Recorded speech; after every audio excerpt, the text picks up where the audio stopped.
Well, I don't think the US will ever be successful at preventing China from having great chips. Bill Gates said in an interview with the Financial Times on March 2nd.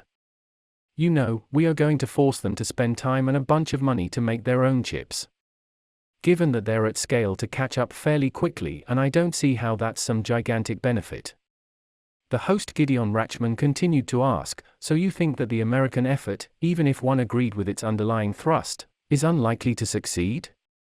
And Bill Gates said, I don't even get what its success has defined us, to make sure we have less jobs in our chip industry, to have excess supply in the chip industry, to make Taiwan more attractive. It's complicated.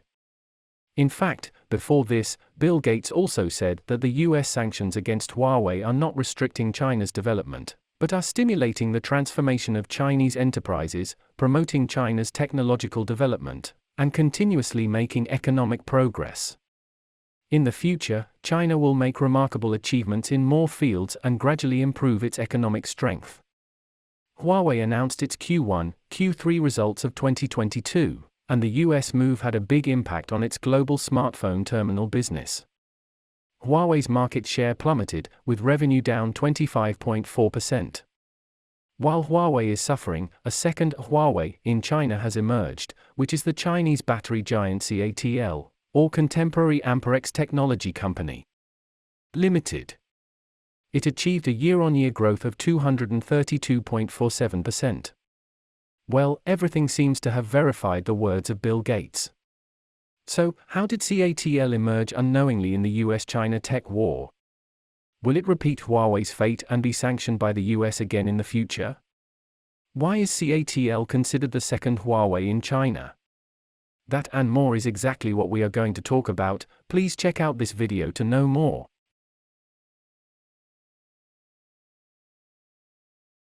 As the world's largest battery maker, CATL currently supplies batteries for 1 out of every 3 electric vehicles in the world.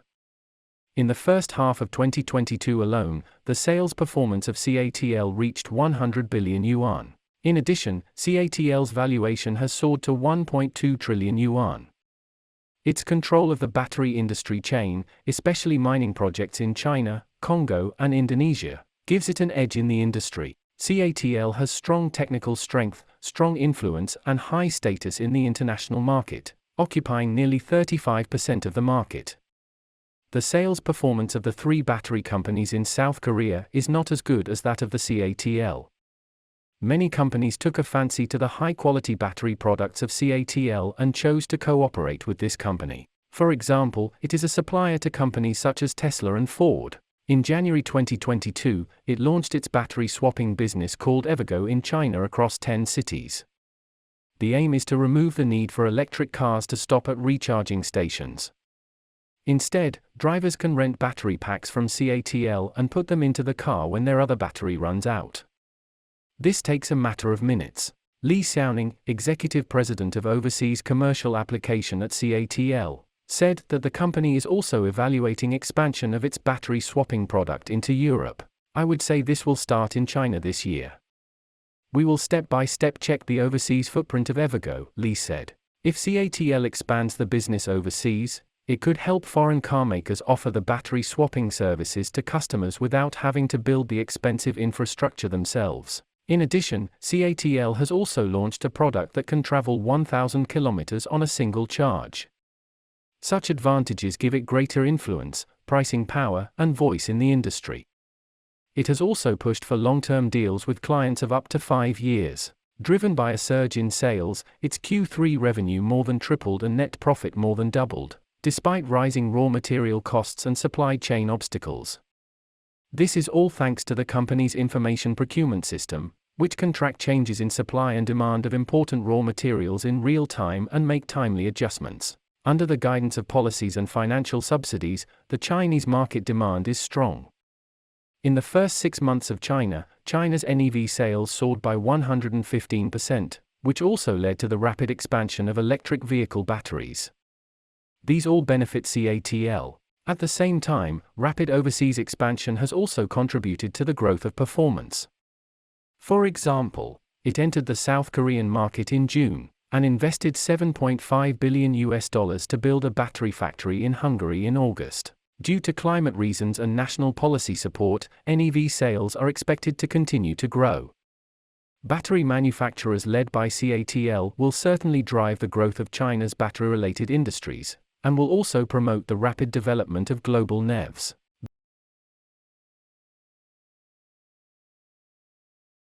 Bill Gates has warned about US export controls. He thinks it is foolish to restrict Chinese high-tech companies such as Huawei.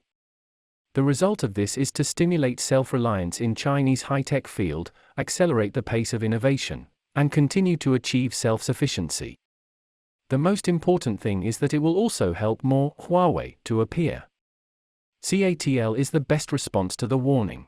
China integrates and guides resources to focus on key cutting-edge technologies such as artificial intelligence and quantum science, strengthens basic research, and establishes national laboratories and industrial clusters.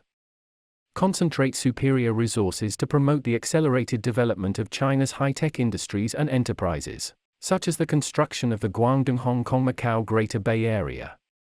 Through top-level planning that breaks various barriers, preferential tax policies, financial support, credit and scientific data acquisition, profit sharing and other mechanisms, market forces are released and enterprises and talents are encouraged to promote innovation. The economic integration of the region, the construction of an international technology innovation center, and the integration of the industrial base of inland cities with the modern service industries of Hong Kong and Macau, are all changing at a rapid speed. This confirms from one aspect that in the context of Sino-US science and technology, the national system has played a greater role in promoting technological progress and breakthroughs and mobilizing resources. This seems to mark the arrival of a new era. The more the United States suppresses China's high-tech industry, the stronger the counterattack of China's technology industry, which is more conducive to raising it to a new level. For example, the construction of the first photonic chip production line, the breakthrough of 5 nanometers packaging technology, and the commissioning of several 8 fabricated fabs. A clear goal of China is to become a leader in the high-tech industry and a major exporter of high-tech products. In the past 10 years, China's policies have given greater support to high-tech enterprises, and China's high-tech exports have continued to maintain rapid growth without declining due to the intensification of Sino-US tensions, and China is also building more high-tech development zones driven by innovation. Because the development zone drives the GDP and helps high-tech companies achieve a number of technological breakthroughs, such as quantum computing, satellite navigation, and 5G communications. With the rapid development of the second, Huawei CATL, the outside world can see China's technical strength and development potential. In order to avoid the impact of unstable factors, it also invested $14 billion to build factories in China. CATL's approach made the United States disappointed, and its sanctions on Huawei instead reminded Chinese companies that key technologies must be in their own hands. All in all, CATL is a microcosm of the development of Chinese high-tech enterprises. With the US tightening restrictions, Chinese companies are more inclined to choose domestic investments with higher degrees of freedom of doing business. So they can avoid being controlled by Western countries led by the US, and they can also have more initiative. Well, thanks for your listening, and please be free to put your comments below and share your insightful ideas. Please keep following our channel and like our videos. I am Tech Teller, the person to tell you the opinions that worth spreading every day. Your precious time with us is highly appreciated. See you.